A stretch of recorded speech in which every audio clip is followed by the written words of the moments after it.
네, 오늘도 주의 날을 맞이하여서 또 하나님을 예배하는 것을 우리의 삶의 첫째라고 여기며 또 이 귀한 또 주일의 시간을 하나님 앞에 예배드리러 나오신 우리 사랑하는 성도 여러분 가운데 하나님의 은혜와 하나님의 위로하심이 함께하기를 간절히 소망합니다. 오늘 주시는 말씀을 통해서 다시 한번 우리 예수님이 우리에게 하셨던 그 말씀에 귀 기울이시고 그 말씀이 땅에 떨어져서 사라지는 말씀이 아니라 우리의 마음속에 새겨지고 우리의 삶을 통해 살아내는 그런 생명의 양식이 되기를 간절히 소망합니다. 또 서로 우리 반갑게 인사하겠습니다. 특별히 오늘 처음 오신 분이 계시다면 평소보다 2배 정도 반갑게 우리가 또 인사하면 좋을 것 같습니다. 잘 오셨습니다. 큰 은혜 받으시기 바랍니다. 이렇게 인사하시기 바랍니다. 잘 오셨습니다. 잘 오셨습니다. 네, 웃는 얼굴로 하시면 복이 있습니다. 맞습니다. 예수님 믿는 사람들은 얼굴빛이 다르다고 하죠. 그래서 오늘 슬픔과 고통과 삶의 어떤 고난에 이렇게 이런 표현이 좀 적절한지 모르겠지만 좀 찌들어서 이렇게 하는 게 아니라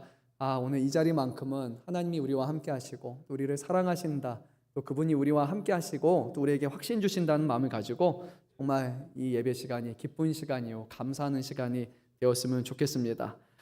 오늘 우리가 나눌 말씀은요 여러분들이 아마 익히 들어서 아시는 그런 말씀일 겁니다. 근데 제가 말씀을 오늘 준비하고 일부 예배를 드렸는데요, 제가 보통 일부 예배는 짧게 하는데 오늘 내용이 많아요. 그래서 최대한 줄이려고 하는데, 그래서 여러분들이 두 가지입니다. 제가 짧게 하거나 아니면 여러분들이 잘 들으시거나 둘 중에 하나인 것 같아요. 네, 후자가 좋을 것 같아요.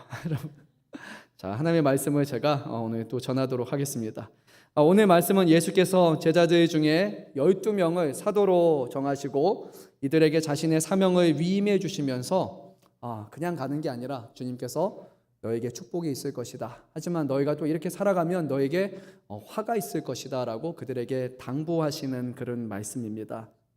그래서 좀 장황한 서론은 제가 좀 건너뛰도록 하겠습니다. 오늘 말씀과 유사한 말씀이 마태복음 5장의 산상수훈으로 알려져 있습니다. 그래서 이것이 누군가는 동일한 말씀이고 누군가는 다른 시점의 다른 말씀이라고 이렇게 전하기도 하는데, 저의 개인적인 견해는요, 이 마태복음의 산상수훈과 오늘 평지에서 하시는 이 말씀이 동일한 말씀, 동일한 배경이라고 저는 그렇게 생각을 합니다.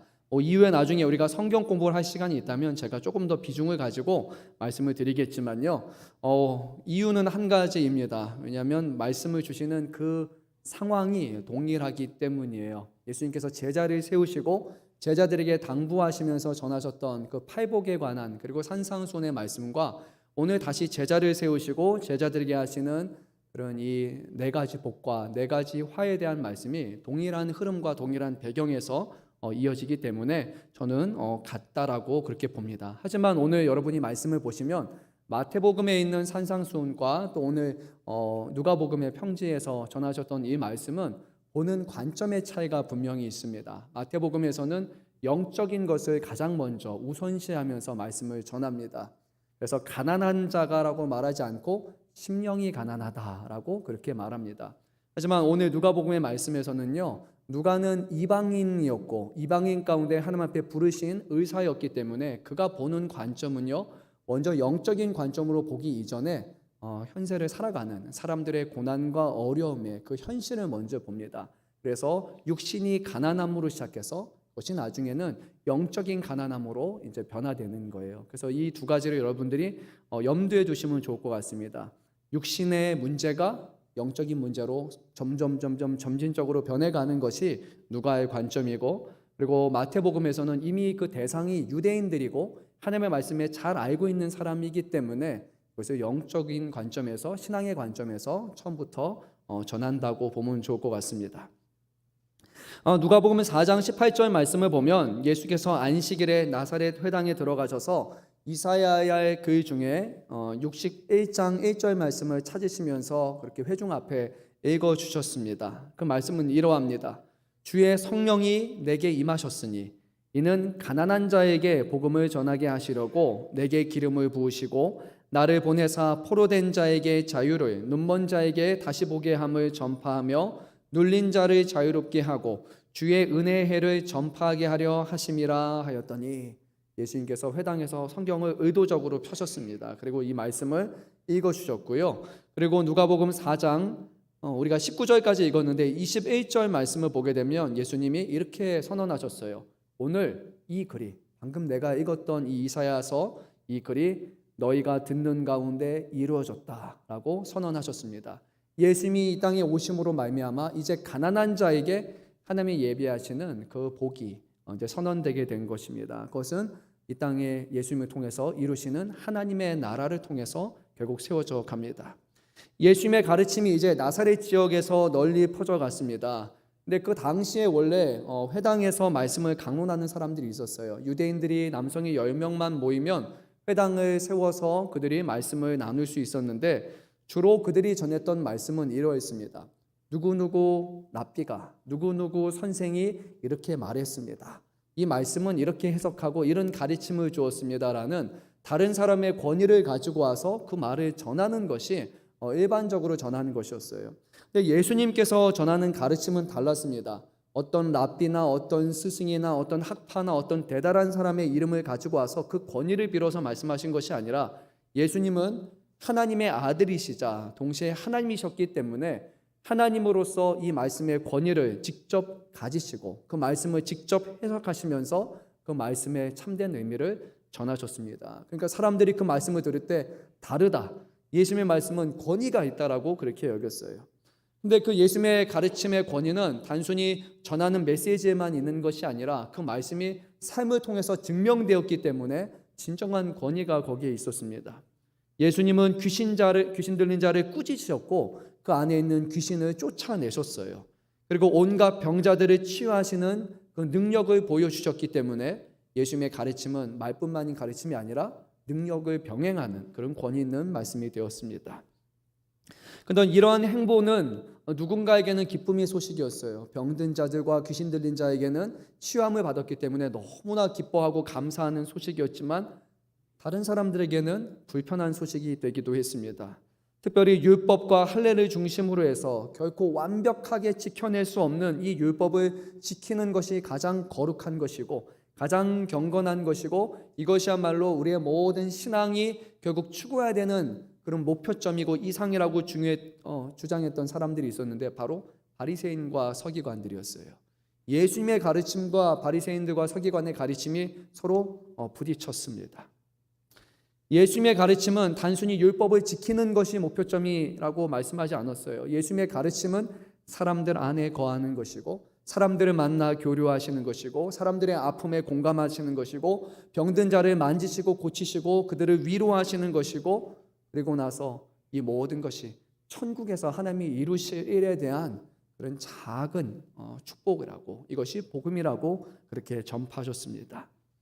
말로만 전하거나 높은 이상을 제시하는 것이 아니라 예수님은 그것이 무엇인지 그것을 직접 보여주시고 가르쳐 주셨어요.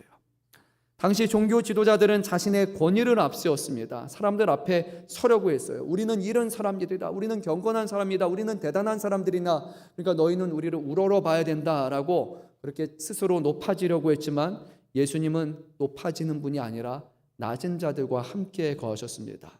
당시에 배척당하는 사회적인 약자들과 병자들의 편에 서셨고 만지면 부정해지고 더러워진다고 말하는 그런 종교 지도자들의 가르침에 반하여서 아픈 곳을 직접 만져주시고 그들을 치유하심으로써 하나님의 복음은 사랑이라는 것을 그의 삶을 통해서 보여주셨습니다.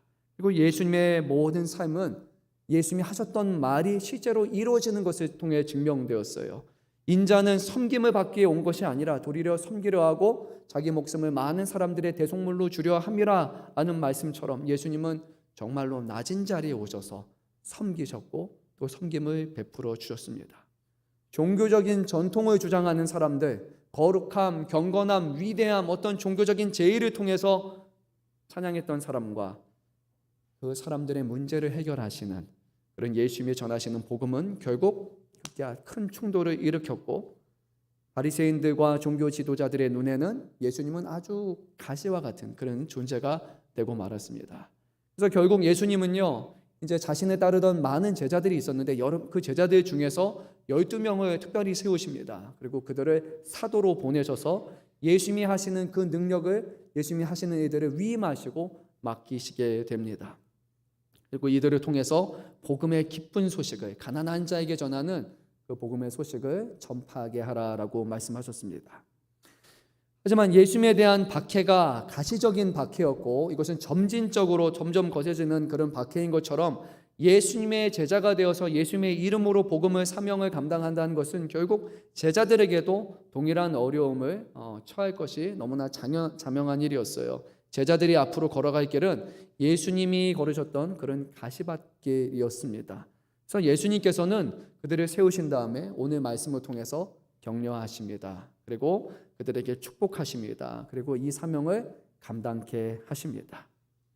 주님의 이름으로 복음을 전하는 것이 항상 환영받는 길이 아니었고 복음을 전하는 데 있어서 다양한 어려움을 결국 경험하게 될 것이기 때문이죠.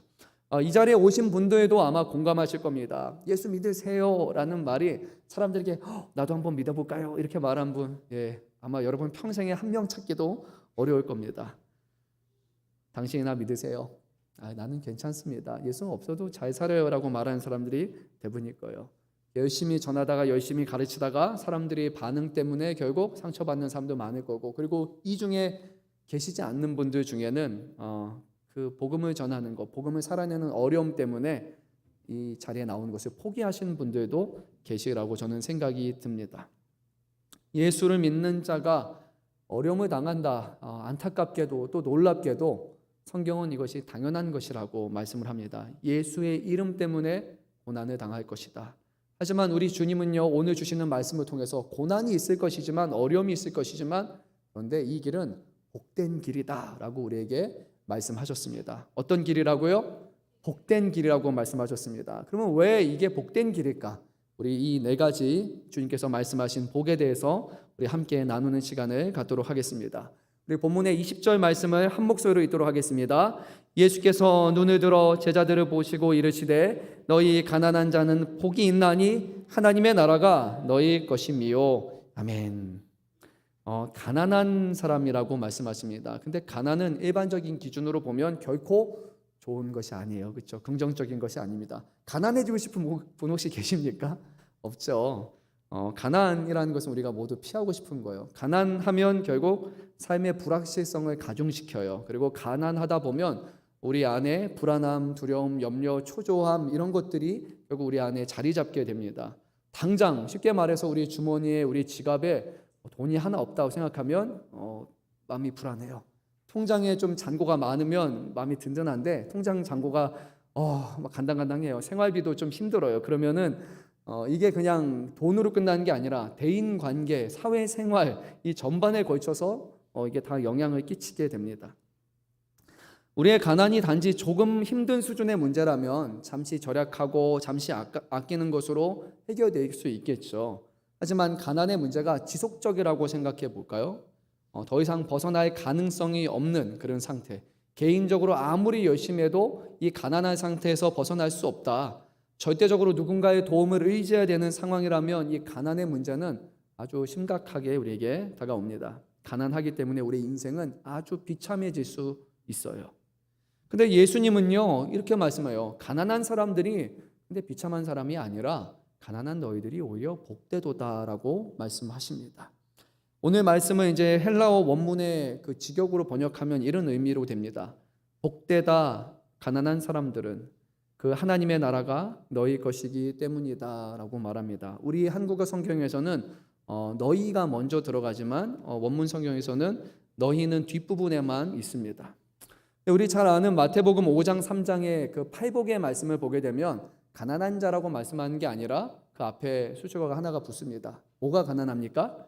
심령이 가난한 자라고 말씀합니다. 천국이 그들의 것입니다 라고 말해요. 그런데 오늘 말씀에서는 너희 가난한 자는 복이 있나니 하나님의 나라가 너희 것이미요 라고 그렇게 말씀을 합니다. 심령과 대해서 말씀한다면 오늘 본문에서는 실제로 육체적인 그런 가난에 대해서 현실적인 가난을 말씀하는 겁니다.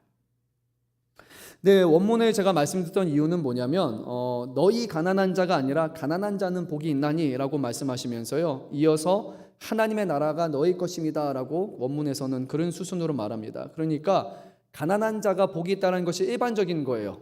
그런데 하나님의 나라가 너희의 것입니다 말씀하므로 이제 너희도 제자가 되었고 나의 사명을 감당하다 보면 너희 또한 가난한 자로 살아가게 될 것이다 라는 선언과 같아요. 그런데도 불구하고 가난한 자가 복되기 때문에 염려할 것이 아니라 천국이 너희 것이니까 감사하라 라고 말씀하시는 거예요. 그러면 왜 가난한 자가 복이 있을까요? 근데 먼저 이 앞서서 가난에 대해서 우리가 한번 생각해 보면 좋습니다. 왜 우리가 가난합니까? 가난은 다양한 방식으로 일어나요. 누군가에 있어서 가난하는 게으름의 결과일 수도 있어요.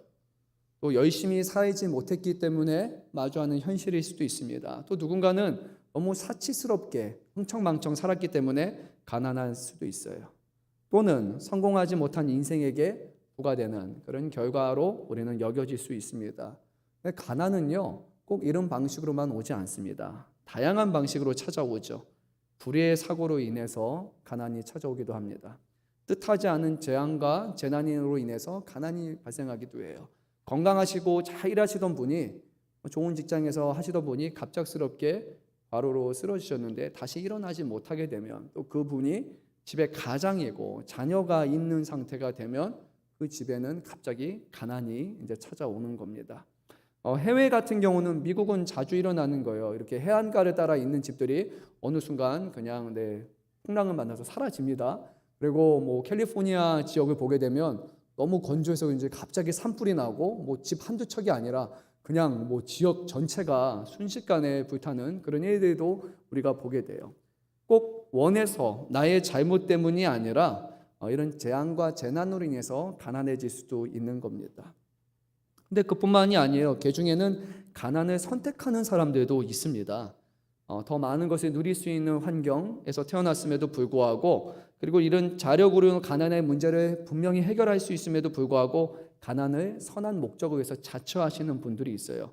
자기가 가진 것들을 나눠주기 위해서, 어떤 재능들을 나눠주기 위해서 돈을 많이 버는 직업이 아니라 그것을 나눠주는 일을 하는 분들도 있습니다. 여기서 정상적으로 의사로서 생활하시는 분들이 있는가 하면 다른 단체에 소속이 돼서 해외에 나가서 거기에서 열악한 환경에 있는 사람들을 도와주시는 그런 분들도 있어요. 그런 분들은 가난에 스스로 처하신 분입니다.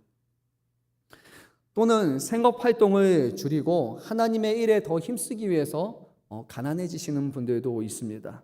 구약에 보게 되면 레위 지파를 우리가 생각할 수 있죠. 생업에 힘쓸 시간에 생업 활동이 아니라 이스라엘을 위해서 이스라엘에게 복을 베푸시는 하나님을 섬기는 일에 자신의 삶을 온전히 내어드림으로 인해서 결국 가난해지게 되는 거예요. 오늘 목회자가 될 수도 있고 교회 안에 있는 성도님들 중에서도 더 좋은 직장과 더 좋은 환경이 있음에도 불구하고 나는 주님 앞에 더 많은 시간을 봉사하겠다라는 그런 마음을 스스로 정하고서 이 신앙을 위해서 좋은 환경을 버리고 주님을 섬기는 일에 동참하시는 분들도 있습니다. 이사 갈 수 있는 상황인데 이사가 안 가시는 분들이 있고 좋은 직장도 안 옮기시는 분들을 저는 덜어 보았습니다.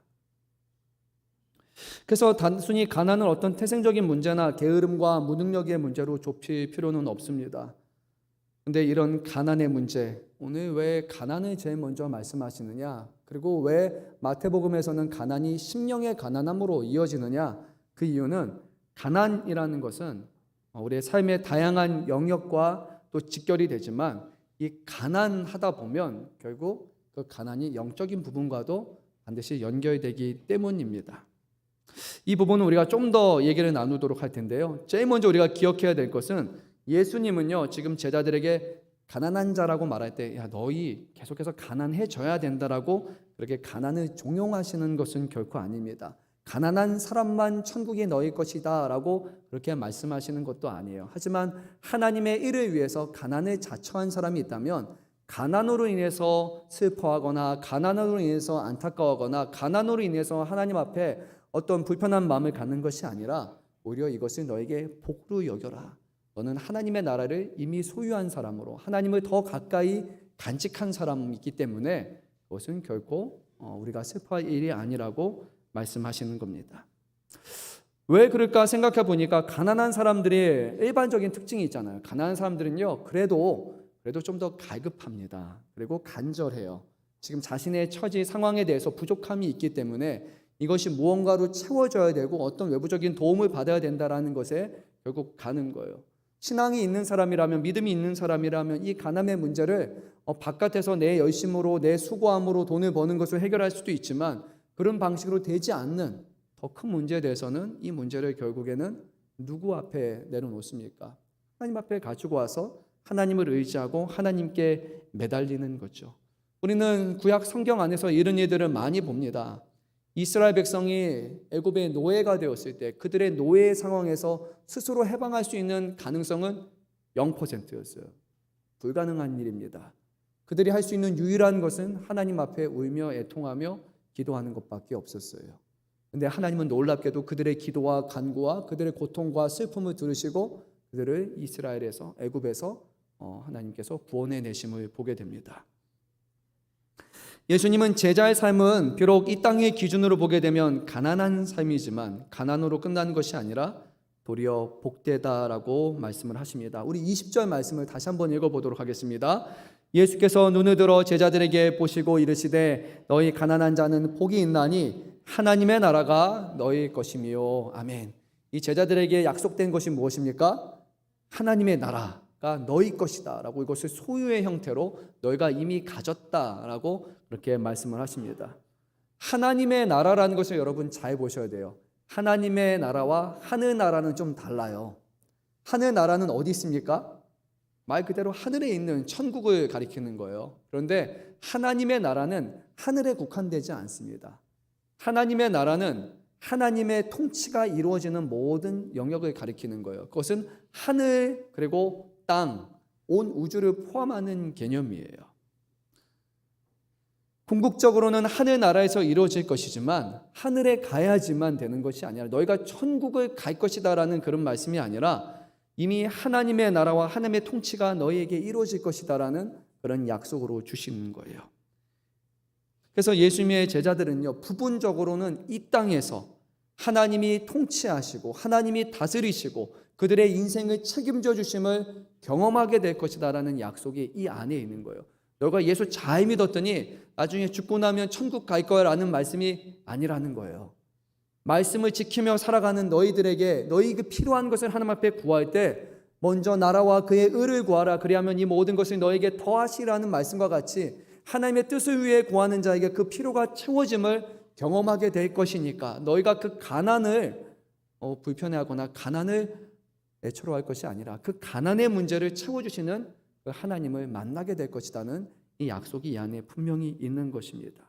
하지만 더 나아가서 그 하나님의 나라는 하늘에서 온전한 통치가 이루어질 것이기 때문에 이 땅에서 시작해서 천국에서 모든 것이 너에게 약속될 것을 지금 말씀하시는 거예요. 구약의 기준으로 우리가 본다면 통치라는 개념은 이런 거예요. 하나님께서 우리의 하나님이 되시고 하나님의 우리를 책임져 주시고 우리의 모든 필요를 아시고 베풀어 주신다라는 거예요. 그리고 우리는 하나님의 백성이 되어서 하나님을 믿고 신뢰하고 섬기는 것, 이것이 우리의 삶이라는 거예요. 예수님은 제자들에게 말씀하셨어요. 그 가난의 문제가 너에게 염려가 되지 말고 가난 가운데 일하시는 하나님이 계시니까 그 하나님의 나라를 소유한 자니까 너희는 복이 있는 사람이다 라고 말씀하셨습니다.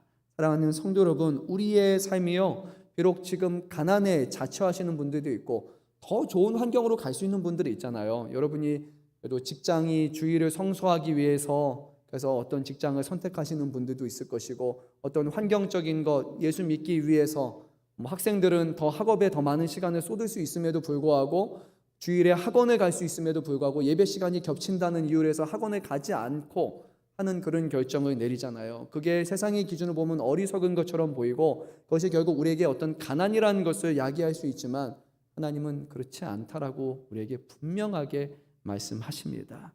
제자들에게 하시는 그 말씀이 오늘 우리에게 하시는 말씀이라는 것을 기억하셨으면 좋겠습니다. 우리 이어지는 21절 말씀도 한번 읽도록 하겠습니다. 지금 줄인 자는 복이 있나니 너희가 배부름을 얻을 것이며 지금 우는 자는 복이 있나니 너희가 웃을 것이며. 아멘. 이것이 두 번째 복과 세 번째 복에 관한 것입니다. 20절에서 가난이라고 말씀하셨는데 이제는 가난이 조금 더 구체화되는 거예요. 가난이 제자들에게 어떻게 다가오느냐? 실제적으로 줄이다라는 것, 배고프다라는 어려움을 찾아오게 되고 가난 때문에 그들이 우는 상황을 맞이하게 될 것이다라고 이렇게 말씀하고 있습니다. 그런데 주님은 복이 있다라고 오히려 역설을 말씀하십니다. 먼저 우리가 줄인 사람이 복이 있다고 말씀하시는데 말 그대로 줄인 자는 음식을 섭취하지 못해서 배고픔을 겪는 상태를 말씀합니다. 지난 주일에 나눴던 말씀 기억나십니까? 예수님께서 광야에서 줄이셨어요. 그렇죠? 40일 동안 결국 줄이셨습니다. 근데 거기서 나오는 예수님이 줄이시다라는 말씀과 오늘 6장 21절에 줄이다라는 표현이 동일한 거예요. 허기가 지고 굶주린 상태를 말하는 겁니다. 먹지 않고 신체적으로 느끼는 굶주림이에요. 그런데 마태복음의 팔복을 보게 되면 다르게 말씀해요. 그냥 굶주리다가 아니라 의에 줄이고 목마른 자는 복이 있나니 그들이 배부를 것이미요라고 말씀합니다. 근데 오늘 본문에서는 의가 생략이 되고 지금 배가 고프다라는 우리가 현실적인 배고픔으로 지금 말씀하고 있어요. 왜 그런지는 우리가 또 이어서 말씀드릴게요. 앞선 가난의 문제가 이제는 가난하니까 결국 굶주림의 문제로 찾아오게 되는 거예요. 먹을 것이 없어서 줄여 있는 상태예요. 여러분 얼마만큼 굶어 보셨습니까? 며칠 정도 굶어 보셨습니까? 나는 하루 정도는 하루 이상 굶어 봤다. 계십니까? 그래요. 이틀. 그래요. 이틀 계죠. 일주일. 일주일 계세요. 그래요. 금식하신 겁니까? 아니면 다이어트는 아니시겠죠, 그렇죠? 네, 일주일 그래요. 열흘. 여기까지만 묻겠습니다. 네, 저 열흘. 네, 열흘까지는 없는 것 같아요. 우리 먹을 게 너무 많아요. 그래서 굶주리는 게 참 쉽지 않습니다. 그리고 굶주림은요 힘들어요, 그렇죠?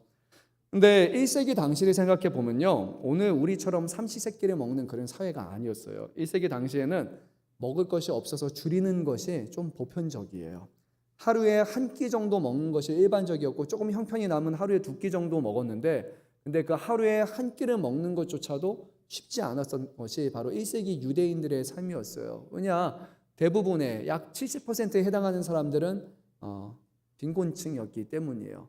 자기의 어떤 소유가 없었고 자기 집, 자기의 땅 이런 것이 아니라 누군가에게 항상 의지해야 되고, 그리고 일용직, 그리고 일꾼으로 살아가는 것이 일반적인 상황이었기 때문에 우리 아는 그 기도문처럼 일용할 양식을 달라는 것 같이 하루 먹을 것을 하나님 앞에 구해야지 살아가는 그런 시대를 살아갔던 게 바로 이 유대인입니다.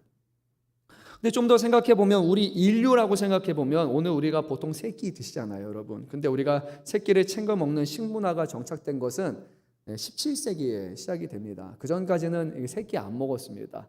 이제 산업혁명으로 인해서 노동시간이 아주 규칙적으로 정해졌어요. 아침 먹고 가서 공장에서 일하고 나서 좀 쉬는 겸 점심 먹고 다시 일하고 끝나면 저녁을 먹는 게 17세기부터 정해졌고, 그 이전까지는 열심히 일하다가 이제 좀 시간이 됐구나, 좀 배가 고프구나, 그러면 한 끼 먹고, 그래서 하루에 뭐 아침에 먹고 나가서 반일 다 끝마치고 나서 이제 집에 들어오면 저녁을 먹는 거, 이게 보편적인 그런 일이었습니다.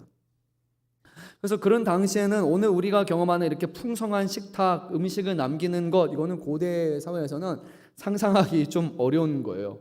우리는 생각하는 배고픔과 우리가 말하는 허기짐이라는 것과 그들이 겪었던 것은 전혀 다른 거예요. 그래서 제가 예전에도 한번 말씀드렸지만 중세시대에 이렇게 그림 작품이 하나 있잖아요. 거기에는 이게 잠깐 표현이 제가 맞는지 모르겠어요. 영어로는 글루토니라고 하는데 이게 한국말로 식탐이 맞는 것 같아요. 주제가 아마 식탐 이런 식으로 써 있었는데 식탁에 뭐가 하나 이렇게 딱 올라와 있다고 말씀드렸죠? 닭 한 마리가 딱 올라와 있어요. 여러분에게는 이거 나 혼자 먹을 수 있는 분량인데 생각하는 분도 있겠지만, 그게 한 가정에 닭을 하나 먹으면 이것이 식탐이라고 여겨지는 사회였던 거예요. 이게 너무 많은 거를 먹는 거예요. 근데 우리는 그렇지 않잖아요. 1인 1닭.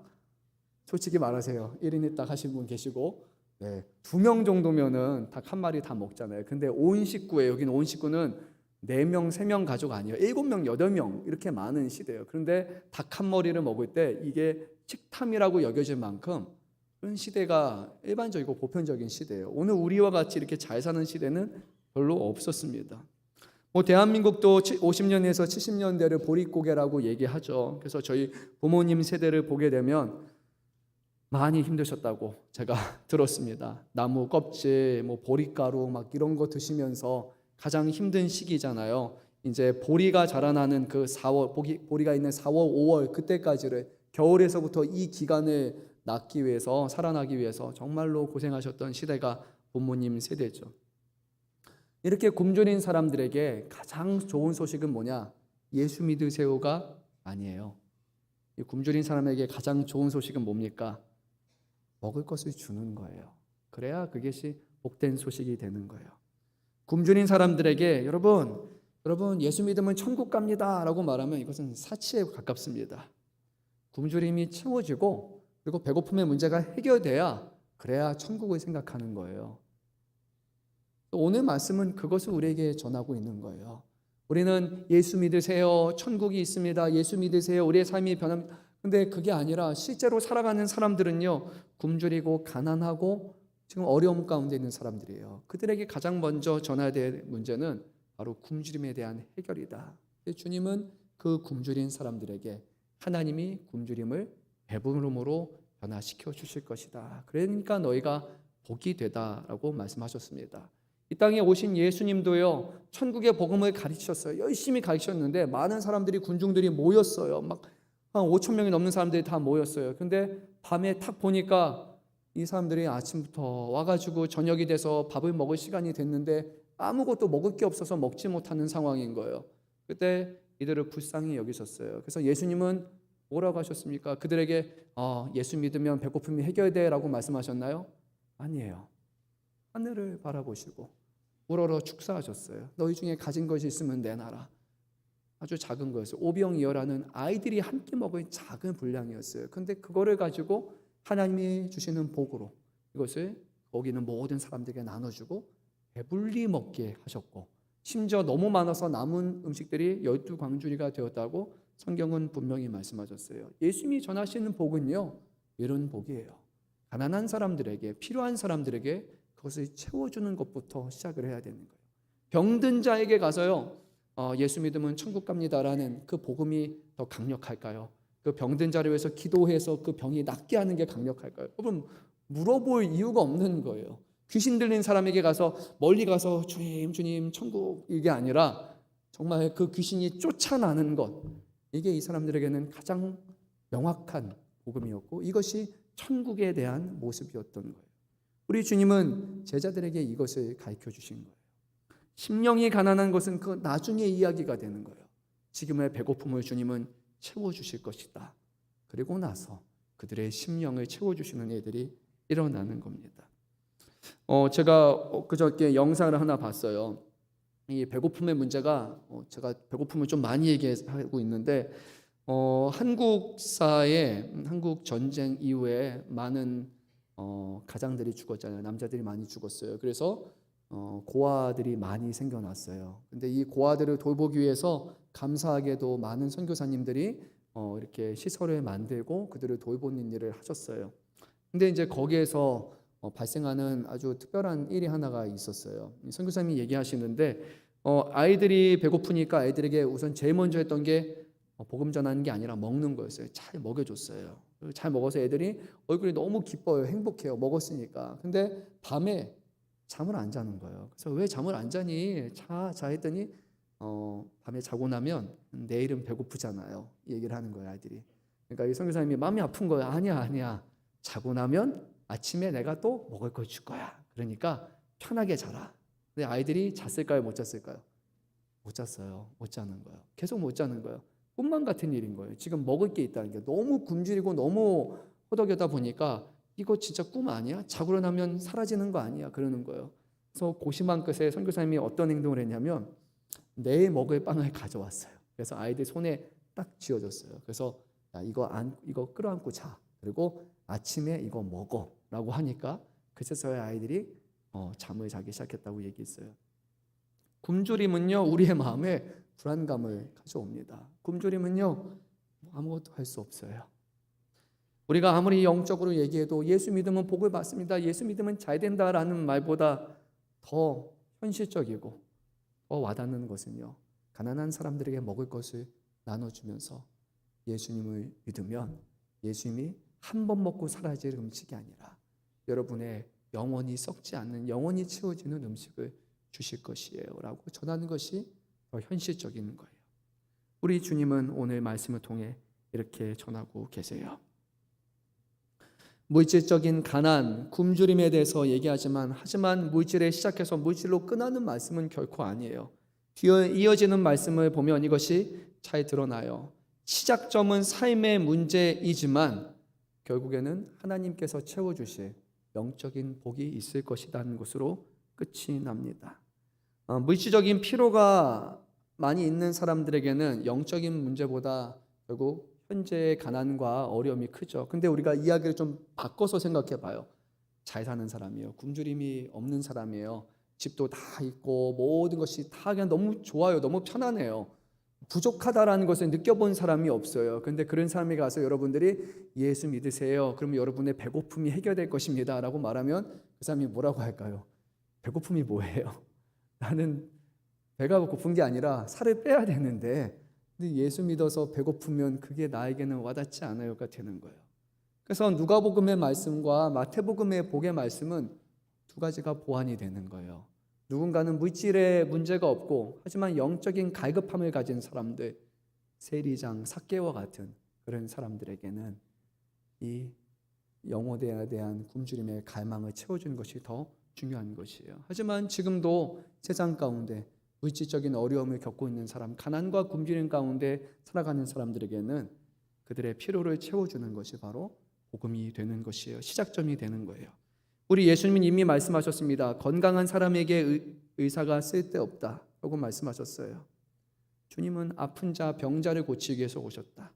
의인을 부르러 오시기 위해서 오신 것이 아니라 죄인을 불러 회개시키기 위해서 오셨다. 주님은 필요한 사람들의 필요를 채우기 위해 오셨고 이것이 바로 복음이 전파되는 방식이라고 분명히 우리에게 말씀하셨습니다.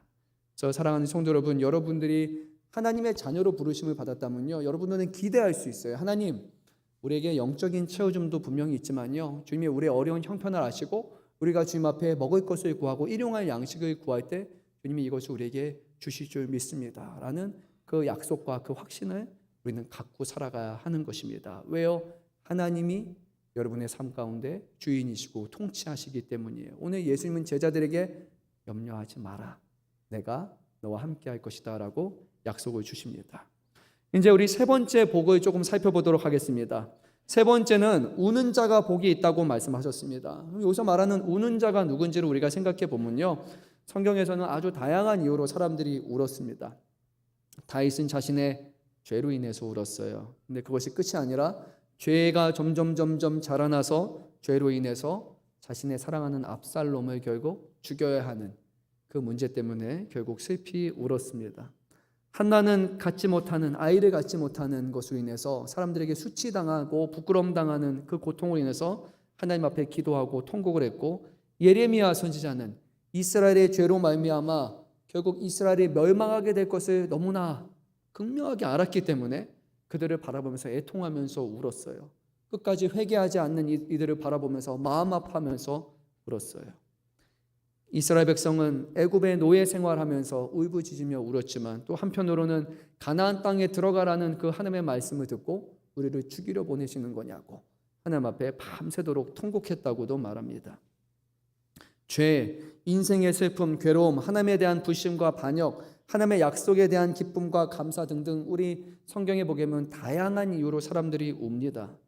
하지만 성경 전체를 볼 때 가장 충격적이고 가장 슬픈 그런 울음은 제 생각에는 하나님의 아들이신 예수님께서 보이신 눈물이라고 생각이 듭니다. 예수님은 총 3번에 걸쳐서 눈물을 보이셨어요. 요한복음 11장 35절에서 사랑하는 나사로가 죽었을 때 주님은 이 주변 사람들이 통곡하며 우니까 그들과 함께 우셨어요. 예수님의 눈물은요, 인간의 고통과 슬픔에 공감하셨기 때문에 흘리는 눈물이었어요. 야, 울 거 아니야. 왜 울어? 결국 다시 살아날 수 있는데, 마지막 때면 부활할 건데 울지 마라고 주님은 말씀하지 않았어요. 주님은 함께 우셨다라고 말씀하셨어요. 예수님이 전하시는 복음은 아픈 사람들을 위해서, 우는 사람들을 위해서 함께 우는 것이고, 웃고 기뻐하는 사람들을 위해서 함께 기뻐하는 것이 바로 복음이라고 주님은 말씀하셨어요. 하지만 예수님이 슬픔은요, 단순히 나사로 한 사람의 슬픔이 아니라 나사로의 죽음을 보고 슬퍼하는 사람들을 봤는데 결국 이 사람들도 나중에 어떻게 될 거예요? 다 죽음을 맞이한 사람들이에요. 하나님의 구원과 하나님의 도우심이 없으면 모든 인류는 다 나사로와 같이 결국 다 죽음을 당할 것이기 때문에 주님은 나사로만의 죽음이 아니라 사람들이 울기 시작할 때 그들을 보시면서 안타까워하며 우셨던 거예요. 우리 모든 사람들에게 영원한 죽음을 야기하는 그 죄의 문제를 스스로 해결할 수 없는 무기력한 우리 인류의 모습을 보시며 주님은 마음 아파하시고 눈물을 흘리십니다. 뿐만 아니라 예수님은 누가복음 19장 41절 말씀을 보면 예루살렘에 입성하시면서 우셨어요. 사람들은 예루살렘 성전을 보면서 와, 교회가 너무 커요, 너무 멋있어요, 웅장해요, 우리의 자랑이에요 라고 말하고 있는데 예수님은 외적인 건물이 아니라 그 안에 죽어가는 영혼들을 보셨어요. 하나님의 아들인 그리스도가 이 땅에 오셨음에도 불구하고 그리스도를 알아보지 못하는 종교 지도자들, 그들의 이에서 하나님의 진정한 복음을 깨닫는 것이 아니라 단순히 종교적인 행위와 어떤 율법의 행함을 그들의 신앙인 것처럼 경건인 것처럼 살아가는 이 불쌍한 사람들을 바라보면서 이제 앞으로 하나님이 이 예루살렘 성에 심판하셔서 주 70년이 되면 로마에 의해서 이 성전이 완전히 돌 위에 돌 하나도 남지 않고 멸망할 것을 이미 아셨기 때문에 주님은 그것을 바라보면서 눈물을 흘리십니다. 또한 예수님은 히브리서 5장 7절 말씀을 보면 육체 가운데 계실 때 십자가를 앞두고 심한 고통과 눈물로 간구와 소원을 올리셨다고 성경은 말씀합니다. 예수님이 왜 십자가를 앞두고 우셨습니까? 왜 그래요? 예수님은 죄를 저지른 분이요 적이 없는데 늘 하나님과 사랑하는 관계라고 말씀하셨고, 아버지가 친히 성령으로 그가 세례를 받을 때 내 사랑하는 아들이라고 말씀하셨는데, 하나님께서 사랑하는 아들을 십자가에 수치스럽게 괴롭게 죽이셔야 되는 그것을 생각할 때 괴로워하셨던 거예요. 자기의 죄도 아니고 하나님의 문제도 아니고 죄를 저지른 사람들 때문에 결국 아버지가 아들을 죽여야 되고 아들은 아버지의 진노를 받아서 죽어야 되는 그 삶의 무게를 생각하실 때 주님은 괴로워서 눈물을 흘리시게 되죠. 오늘 말씀은 결국 이런 것을 우리에게 전하고 있는 것 같아요. 우리의 삶의 가난함, 그리고 우리의 삶에 찾아오는 굶주림, 그리고 삶에 찾아오는 모든 슬픔의 문제들, 이 모든 것이 우리의 삶에 예수를 믿어도 변하지 않는 현실이겠지만, 그 현실은 바뀌지 않지만, 그리고 그 현실은 계속해서 일어날 것이지만 하나님을 믿는 사람들에게는 그 자체가 슬픔의 이유가 되지 않고, 그 자체가 부끄러움의 이유가 되지 않고, 그 자체가 예수를 믿지 않는 이유는 결코 되지 않는다는 거예요. 예수 믿어서 물질적인 복을 못 받았어요. 그래서 예수 믿어도 뭐 아무것도 되는 거 없구나, 그렇게 생각하시는 것은 어리석은 일이에요. 예수 믿으면 평탄대로가 돼서 슬픔도 없고 모든 게 다 잘 될 것이고 자녀도 잘 되고 직장도 잘 되고 다 잘 될 거라고 생각하시는 분, 여러분 오늘 말씀을 잘 보시기 바랍니다. 주님은 그것을 약속하시지 않았어요. 하지만 그럼에도 불구하고 하나님이 함께 하시고 하나님이 필요를 아시고 채우시고 하나님의 선한 능력으로 통치하셔서 반드시 있어야 될 것은 있게 하시고 필요한 것들이 채워지게 하신다라고 주님은 오늘 우리에게 약속하십니다. 근데 더 중요한 내용을 우리가 결국 보게 됩니다. 4가지 축복을 말씀하셨지만 이것과 상반되는 4가지 화가 있다라고 말씀하셨어요. 근데 이 내용이 정확하게 반대가 됩니다. 가난한 자가 있는데 가난한 자는 슬퍼할 사람이 아니에요. 가난한 자는 오히려 하나님 앞에 복받은 자예요. 근데 누가 화가 있냐? 부유한 사람은 화가 있다고 말씀해요. 줄인 자가 있고 배부른 자가 있는데 줄인 자는 복받은 사람이고 지금 배부른 사람은 복이 아니라 화가 있을 사람이라고 말씀해요. 우는 자와 웃는 자가 있는데 지금 우는 자는 복이 있을 것이지만 지금 웃고 있는 사람들에게는 하나님의 화가 미칠 것이라고 말씀해요. 또 한편으로 예수님으로 인해서 미움을 당하는 사람들이 있는가 하면 또 한편으로는 모든 사람들에게 칭찬을 받는 사람들이 있는데 미움당하는 사람이 복받은 사람이고 모든 사람들에게 칭찬받는 사람들에게는 화가 있다라고 주님은 말씀하십니다. 그러면서 끝에 우리가 지나갈 수 있는 아주 중요한 말씀을 한 가지 하시는데 이 모든 것을 두 부류의 선지자에 비유해서 말씀하십니다. 한 선지자는 고통받는 자 편에 있는 선지자예요. 하나님의 나라를 위해서, 하나님의 영광을 위해서 고난을 자처하고 가난을 자처하고 굶주림을 자처하는 사람들에게 그들은 복받은 사람이고, 지금 예수님의 제자들이 이미 앞서 걸어갔던 선지자와 같은 그 하나님의 일을 감당하기 때문에 너희는 복이 있다고 말씀을 하십니다. 근데 다른 한편에는 거짓 선지자가 있어요. 가난에 처하지도 않고 굶주림에 처하지도 않고 슬퍼함에도 처하지 않고요, 하나님의 일을 하면서도 늘 모든 일이 좋은 것만을 바라는 사람들이 있는 거예요. 그런 사람들은요, 성경에 오늘 말씀 끝부분에 이렇게 말합니다. 거짓 선지자다. 어떤 선지자라고요? 거짓 선지자라는 거예요. 선지자는 하나님의 뜻을 가지고 하나님의 일을 하는 사람인데, 이 사람은 하나님의 이름과 하나님의 일을 하면서 자신의 살을 채우는 것, 자신의 배를 불리게 하는데 사용하는 사람들이에요. 울어야 될 시기가 됐는데, 지금 슬피 울고 지금 힘들어야 되는 시기가 왔는데 힘들지 않은 사람들은 바로 하나님의 뜻을 저버린 사람이기에 거짓 선지자다라고 그렇게 말씀하고 있습니다. 말씀을 다 전하려면 오늘 아마 시간이 많이 지날 것 같아요. 그래서 중요한 부분만 조금 더 전하면서 우리가 말씀을 끝마치고자 합니다. 오늘 말씀에 보게 되면 가난한 자, 줄인 자, 그리고 우는 자라고 말씀하셨고, 이들은 모두 구약의 선지자를 표방합니다. 이 사람들은 그냥 가난한 게 아닌 거예요. 선지자와 같이 가난하다는 거예요. 왜 선지자가 가난했습니까? 이스라엘을 회개하기 위해서 가난에 처했어요. 이스라엘 백성이 하나님 앞에 바로 서게 하기 위해서 실물 교육으로 보이기 위해서 그들은 때로는 굶주려야 됐고, 때로는 하나님 사람들로 미움을 받아야 됐어요. 고난을 자처하는 이유는 더 쉬운 길도 있고 가난하지 않을 수 있는 편안한 길도 있음에도 불구하고 하나님이 기뻐하시는 일들을 위해서 가난을 자처했던 사람이에요.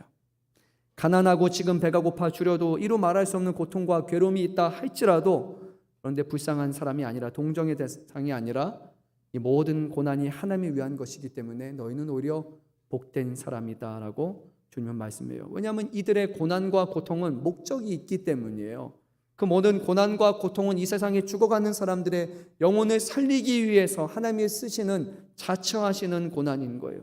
세상의 기준에서는 가난한 자가 되겠지만 더 많은 것을 가지고 누리고 살아가는 것이 오늘날 우리 대부분의 사람들의 인생의 목표이고, 많은 것을 가져야 우리가 더 행복할 수 있다라고 여기는 행복의 요인이라고 우리는 생각하지만, 그 모든 세상의 가치관 속에서도 자신의 것을 포기하고 더 많이 소유할 수 있는 기회를 스스로 내려놓고 가진 것을 나누고 베풀어주고 다른 사람들을 위해서 희생하며 살아가는 것. 그런데 안타깝게도 사람들은 그들을 보며 어리석은 사람이라고 그 사람들을 지탄하지만, 그럼에도 불구하고 주님은 말씀해요. 너희가 가난할지언정 복이 있는 사람이다. 너희는 하나님 나라를 소유한 백성이기 때문이다. 말씀해요.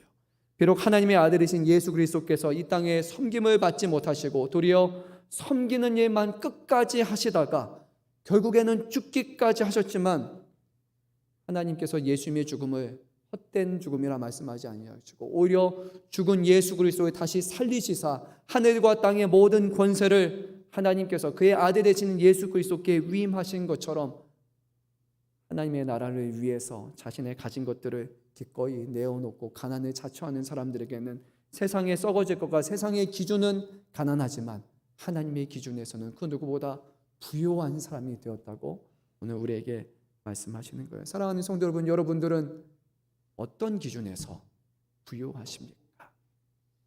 세상의 기준에서 부요하십니까?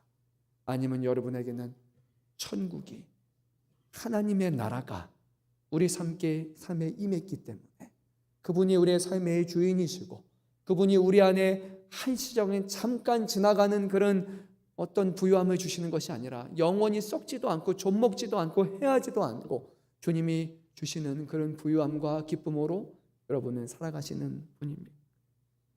지금 굶주리는 사람은 복이 있는 사람이라 말씀하셨어요. 이 땅의 굶주림은 영원하지 않기 때문이에요. 그래서 그들의 굶주림은 의미가 있는 거예요. 배부르기 위해서 살지 않고 가진 것을 나누기에 자처하는 굶주림이기 때문에 그 굶주림은 하나님 앞에 의롭다고 인정을 받게 될 것이에요.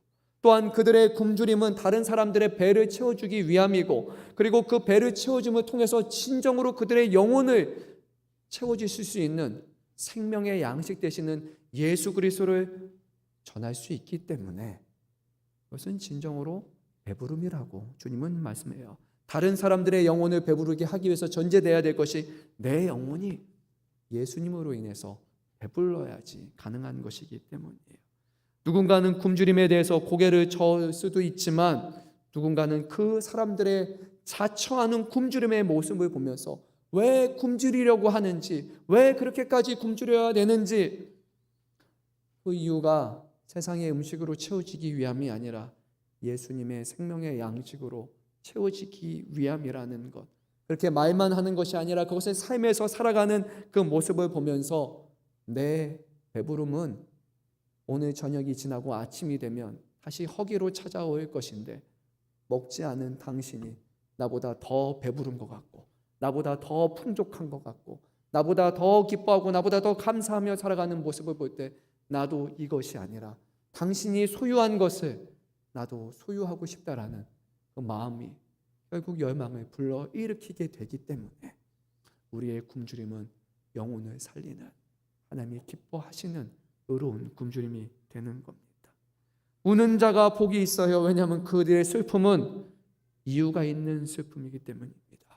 예수님이 눈물을 흘리신 것 같이 죽어가는 영혼과 하나님의 기쁨의 복음을 아직 깨닫지 못하고 종교적인 열심과 종교적인 열망과 이렇게 하는 것이 잘하는 것처럼 여기지만 실제로는 하나님을 만나지도 못하고 하나님의 교통하심과 하나님의 은혜와 사랑도 경험하지 못하면서 그런 종교 생활이 다인 것처럼 여기는 사람들에게 그것이 아니라 주님은 우리와 함께 하시고 주님은 우리 가운데 찾아오셨고 주님을 믿는 자에게는 정말로 그 슬픔이 기쁨이 되는 그런 놀라운 은혜를 베풀어 주시기 때문에 그것을 우리가 삶을 통해 증명해내기 때문에 주님은 그것을 즐거워야 될 소식이라고 우리에게 분명히 말씀합니다. 우리 주님은 분명히 말씀하셨습니다. 마지막 때에 이런 일이 일어날 것이라 말씀하셨습니다. 모든 눈물을 그 눈에서 닦아주시니 다시는 사망이 없고 애통하는 것이나 곡하는 것이나 아픈 것이 다시 있지 아니하리니 처음 것들이 다 지나갔음이러라. 슬픔이 지나가도 또 다른 슬픔이 찾아오지만요, 우리 주님은 슬픔의 원인과 요소를 제거하시고 다시는 슬픔과 눈물을 우리에게 흘리지 않도록 이제는 새로운 것으로 주시겠다고 분명히 우리에게 약속하셨습니다. 슬픔의 눈물이 아니라 여러분 기쁨의 눈물이 되는 거예요. 예수를 위해서 살아가는 인생이기 때문입니다. 마지막으로 우리 2절 말씀 읽고 마치도록 하겠습니다. 22절 23절 말씀 한 목소리 있습니다. 인자로 말미암아 사람들이 너희를 미워하며 멀리하며 욕하고 너희 이름을 약하다 하여 버릴 때는 너희에게 복이 있도다. 그날에 기뻐하고 뛰놀라. 하늘에서 너희 상이 큼이라. 그들의 조상들이 선지자들에게 이와 같이 하였느니라. 아멘. 왜요? 주님은 시작부터 말씀하셨습니다. 인자로 말미암아. 인자는 예수님을 지칭하는 표현이에요. 예수님의 제자는 예수님으로 인해서 고통을 당하게 되어 미워하게 될 것이고 사람들이 멀리하여서 사회적인 배척을 당하게 될 것이고 사람들이 심지어는 욕할 것이다. 너희들 악한 사람이라고 그렇게 사람들이 말할 것이다. 왜요? 예수님 때문에 하고요. 왜냐? 예수님의 복음은 그 당시에 받아들이기 어려운 복음이었기 때문이에요. 그 자체로 반감을 사는 것이었어요. 바리새인과 서기관과 대제사장과 종교 지도자들, 그들 잘 생각해 보면요, 공통점이 하나 있어요. 이 사람들은 유대인이에요. 누가 예수님이 가장 힘들게 했는지 여러분 아세요? 유대인이에요. 사도 바울이 복음을 전하러 곳곳 돌아다닐 때 사도 바울이 제일 힘들게 했던 사람이 누군지 아세요, 여러분? 디아스포라 유대인이에요. 놀랍지 않습니까? 하나님을 가장 경외하고 하나님을 잘 섬긴다고 말하는 사람들이 예수님과 예수님의 제자들을 가장 힘들게 했다는 거예요. 우리가 예수를 믿으면 이런 생각해야 돼요. 아, 예수를 믿지 않는 사람들에게 배척당했구나. 여러분, 그렇지 않아요. 예수를 잘 믿으면요, 적당히 신앙생활하는 사람들에게 더 배척을 당하게 돼요. 정말로 열심히 주님을 섬기고 싶어하고 주님을 닮으려고 하면요, 야, 너가 그렇게 하면 내가 너무 힘들잖아. 그렇게까지 할 거 없어. 그냥 적당히 하면 되는 거잖아. 뭐 그렇게 말하는 거예요. 열심히 살아가기 때문에, 열심히 예수 믿기 때문에 고난을 당하는 것을 기억해야 돼요. 모세를 힘들게 했던 사람, 네, 이스라엘 백성이에요. 사무엘, 이스라엘 백성이에요. 예레미야, 이스라엘 백성이에요. 이사야, 이스라엘 백성이에요. 스가랴, 모든 선지자들이 힘들게 했던 사람은 이방 사람들이 아니라 예수 하나님을 믿는다고 말했던 사람들이에요. 하나님의 일을 감당하기 위해서 많은 사람들의 미움과 배척을 당하고 욕을 당하는 거예요. 그럼에도 불구하고 주님은 아니야, 너희가 오늘 내 이름으로 인해서 배척을 당하게 되면 그러면 너희는 어떻게 해야 되는지 알아? 기뻐하고 뛰놀라라고 말씀하십니다. 뭐 하라고요? 기뻐하고 뛰놀라라고 말씀하십니다. 여러분, 열심히 교회에서 봉사하다가 혹시라도 아유, 저 사람은 뭐 저렇게 이렇게 아니면 뭐 이렇게, 그러면 여러분 기뻐하세요. 기뻐하세요. 이유가 두 가지가 제시됩니다. 첫째, 하늘에서 너희 상이 크기 때문이다. 둘째, 신실한 선지자들도 이런 어려움을 당했기 때문이다 라고 말씀합니다.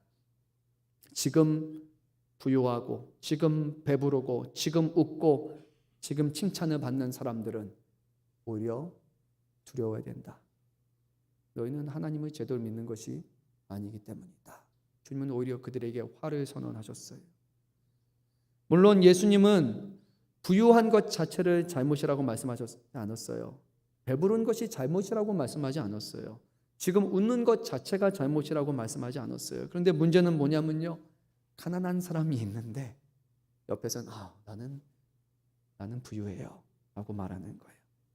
옆에 굶주려서 배고픈 사람이 있는데, 허기지는 사람이 있는데 나는 배가 불러요 라고 얘기하는 사람이에요. 울고 있는 사람이 있는데 왜 울어요 라고 말하는 사람이에요. 나는 예수 믿어서요 복 많이 받았어요. 나는 예수 믿어서 부유해요. 나는 예수 믿어서 지금 울지 않아요. 나는 예수 믿어서 지금 배가 물러요. 근데 정작 옆에서 울고 있는 사람과 굶주린 사람과 가난한 사람들에게는 아무런 손도 뻗지 아니하고 그들에게 자신의 것을 나눠주고 베풀지도 않고 그 사람들을 위해서, 죽어가는 영혼들을 위해서 같이 울지 않으면서 나 구원받아서 기쁩니다, 그렇게 말하는 것은 결코 주님의 복음이 아니라고 하셨어요. 주님은 우리에게 끝으로 말씀하십니다. 가난한 자들과 함께하라고요. 굶주린 자들과 함께하라고요. 우는 자들과 함께하라고요. 힘들어하는 사람들과 함께하라고요. 그것이 주님께서 보여주시는, 주님께서 가르쳐주신 복음이기 때문에 오늘 우리를 교회 안에 종교인으로 부르신 것이 아니라 지금도 하나님을 알지 못하는 자들에게 그 하나님의 복음을 전하라고, 삶을 통해 그것을 나타내라고 우리에게 말씀하십니다. 현장으로 나아가 울고 줄이라고 하십니다. 그런 자에게 복이 있다고 약속하십니다. 사랑하는 성도 여러분, 교회 안에서가 아니라 교회 바깥에 가야 있는 거예요. 찾아가셔야 되는 거예요. 그들에게 복음을 전해야 되는 거예요. 그럴 때 하나님이 예비하시는 진정한 기쁨과 복을 우리는 누리게 될 것입니다. 약속이 약속으로 끝나는 것이 아니라 약속이 우리에게 이루어짐을 통해서 우리는 기뻐할 수 있는 것입니다.